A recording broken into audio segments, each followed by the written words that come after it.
Today we're going to be talking about the chamber problem, and we're going to go through some of the suggested changes that people have made and some of the problems that I don't think many people are really thinking about when it comes to chambers design. So with that said, let's dive straight in. And first, let's start with the stats. And these stats were taken basically since the introduction of Fade into Pro Play and covers a vast array of VCT games, so the top level across all regions in the world. And this is really why we're talking about chamber, right? This pick rate number here, this is across all maps. This means that basically 2/3 of teams are picking chamber, more than 2/3 of teams across all maps. You know, this is an absurdly high number to have as a pick rate overall.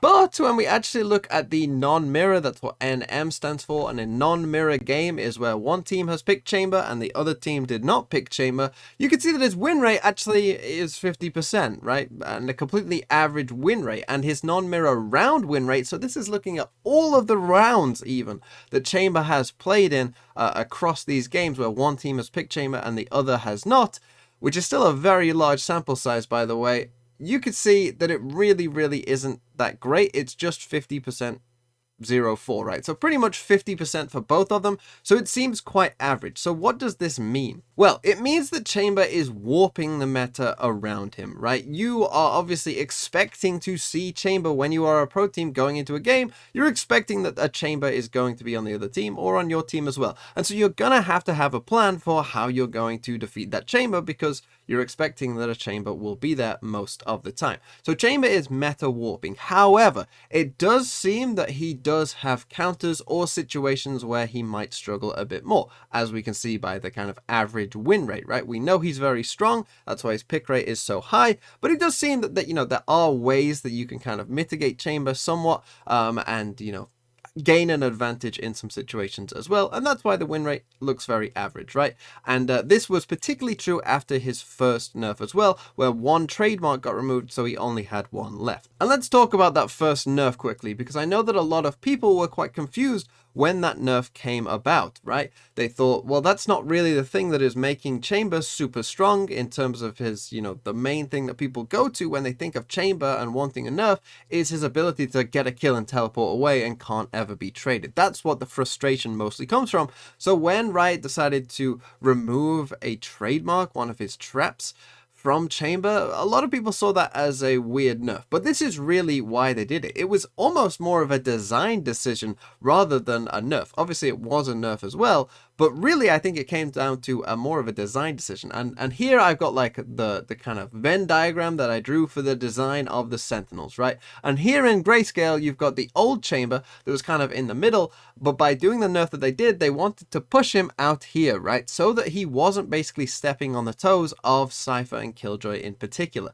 That was really, I think, why they went with that nerf, is because he was too close in design and he was basically doing the same thing that those agents were doing, but also better. With the one trademark instead of two, now at least there is a reason to maybe pick Cypher or Killjoy, that they are going to give you more information. They are going to give you more map control, perhaps in general as well, without needing to risk potentially dying like Chamber will. So that is why they decided to make that first nerf. And I think one of the hopes that Riot would have had with that nerf is to see maybe that Chamber could be played alongside other Sentinels, much like Sage is already, because their designs would be somewhat separate. And we have seen that to an extent. Obviously on Icebox, this has happened quite a lot. This is a very common team comp now on Icebox, where you're playing both Chamber, Killjoy, and Sage. 3 Sentinels in one comp. That is something that has become quite popular and is actually doing very well win rate wise. In fact, it's actually the most successful team comp basically that sees a lot of play on Icebox, is this triple Sentinel comp. And then also we've had this comp that's, you know, more niche, again, G2 running this comp as well on Split this time, where you again are running Chamber, Sage, and Cypher all together in one team comp. Again, triple Sentinel. And I'm sure that this was kind of one of the hopes that Riot had, that it makes these kind of comps viable with the Chamber nerf, because he isn't maybe giving you enough control on certain maps, and so teams are opting to go with Chamber plus Killjoy, Chamber plus Cypher, and that is an actual legitimate thing that you can do and find success with, as G2 have on both of these maps, both Icebox and Split. However, those cases I just mentioned are pretty rare. They're pretty much exclusively for Icebox because of the map design, and then really there's only a very small sample size on Split where people are playing both Sentinels. So it is pretty rare still for a pro team to actually do that, and so it probably wasn't as successful as perhaps Riot was hoping in that essence. And so let's take a look at some suggested nerfs. And I think one of the most popular ones that you will see out there is about the cooldown time of the Rendezvous, which is Chamber's teleport mechanic, which currently sits at 20 seconds. And it's 20 seconds whether you use it, whether you recall the teleport anchors, or whether they get destroyed by the opponents as well. It's always 20 seconds no matter what. And when we start comparing that to some of the other abilities in the game, that looks quite odd, and it really does quite stand out, because here are all of the other abilities in the game that have some kind of cooldown time related to actual time, right, in seconds. So you can see here at the top we have smokes and fuel, and those ones are going to be the ones that are the least. You can see the Omen smoke here, 30 seconds, Astra smoke 25 seconds, and the Viper fuel going from 0 to 100 takes 20 seconds. And you also have the Neon fuel here, who obviously is a duelist, and she takes 60 seconds to go from 0 to 100. So you can see with the 3 smoking agents here that have a time cooldown, theirs are the lowest of anyone, which I think makes sense, right? Because you might need smokes more readily available than other bits of utility, and so I think that just makes sense from a design and balance point of view. But then when we start looking at some of the other abilities, obviously down here at the bottom you have all the initiators is just straight 40 seconds for their recharge on their abilities, and the Sentinels and Astra's other abilities are all 45 seconds. This is if the camera gets destroyed and if the turret gets destroyed. If they get recalled, they do have lower times, but if they get destroyed, it's 45 seconds. So when you think about Chamber, who is a Sentinel, and you look at this chart, you might think that the Rendezvous would have a 45-second cooldown, particularly after it gets destroyed.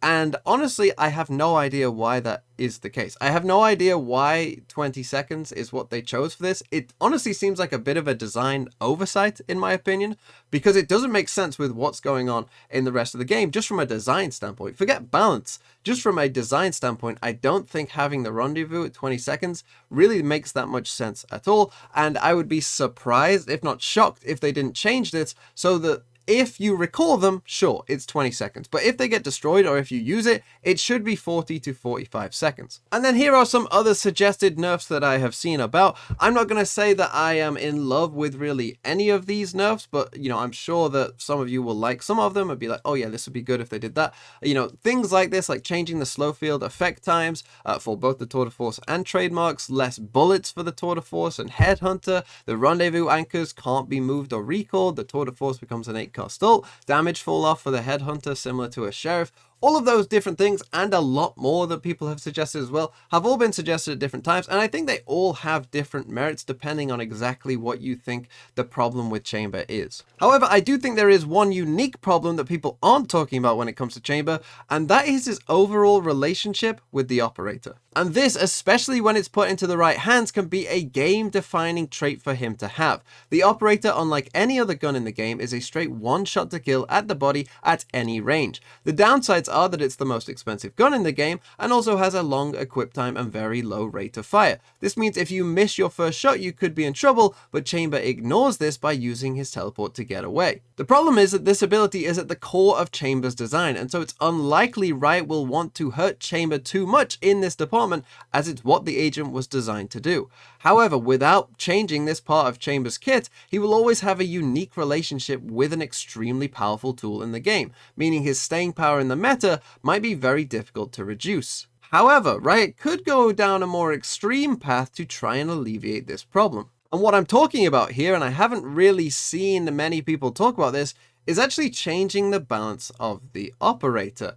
Now, this would actually work in an inverse way with Chamber. I don't want to nerf the operator because that actually helps Chamber more. If you decrease the fire rate even more, or let's say you put only one bullet in the magazine before you have to reload, that would be good for Chamber and mean that other agents can't use the op even more. I'm actually talking about buffing the operator in ways that make it so the operator can be used by more agents more readily, and they won't be punished as badly. You don't need that TP away to potentially get there. Now, this would be an interesting decision for Riot to do. I'm not suggesting that they definitely should do this, but it is something that they could do, right? If you increase the fire rate of the operator and maybe increase the cost of it, maybe it becomes less of a chamber gun and more of a gun that any agent could use viably, because I think a real problem that the design team might have with Chamber right now and coming up with a good nerf for Chamber is, how do you break this relationship, right? How can you ever break this relationship without really changing what Chamber completely does as a core mechanic? And in which case you might as well just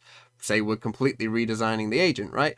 How can you break that relationship without changing the operator or Chamber in a massive, massive way? And I think the answer is, I don't really know. So this is one option that Riot do have at their disposal. So what should Riot do overall then? Well, he obviously needs some kind of nerf. I'm sure most of us can agree with that. His pick rate needs to come down somewhat. And I would say definitely a change to the rendezvous time. I mean, just makes sense from a design point of view and would also help in the balance department as well. But he probably needs, honestly, a bit more than that as well. His unique relationship with the operator has to be considered as well, and whether Riot sees that as maybe a problem, that, you know, even with certain nerfs, like changing the slow field time of the Tour de Force and the trademark, will that really fix the problem of he's still going to be by far the best operator agent in the game? And therefore, will people still be using him either way, even if he does get that nerf? I think that that is a big, big problem for Riot to try and figure out. And so let me know your thoughts down in the comments below. How on earth would you fix Chamber? Would you try and change the operator and try and change that relationship? Or would you think that, you know, just nerfs to Chamber the agent would be enough and we'd be in an okay spot? Let me know in those comments down below and have a really nice day.